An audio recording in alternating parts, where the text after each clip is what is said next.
magtagumpay kapag may tamang partners ka. Tamang partners talaga.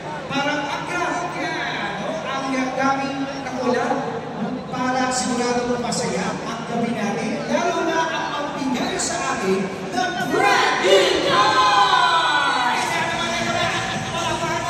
Ang corporate sales manager for BYD Cars Philippines, Let us all welcome Lawrence Gonzaga!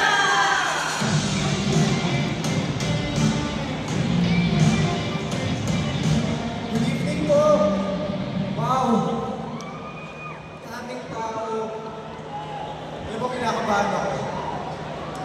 Kasi sana ako yung manalo ng raffle. Only to find out backstage, di pala ako kasama. So, nakakalungkot.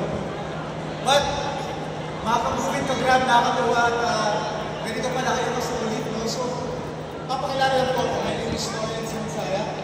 I am the corporate sales manager po for BYD Cars Philippines, KAC Mobility. At bago po sa lahat, may play lang po akong video. 3 minutes lang po.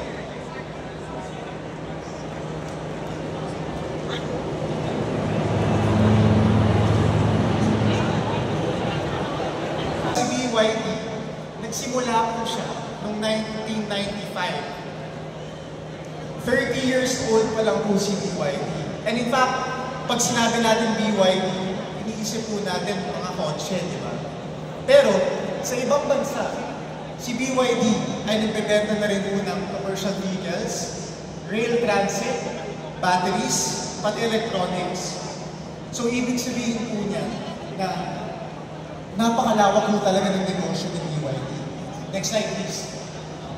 And in fact, as of April 2025, 100 countries and regions nationwide ang visibility po ni BYD. So ganun na po kalabo ang negosyo ni BYD in 30 years time. Next slide. So ito po, hindi ko po isa-isahin yan, huwag po kayo mag-alala.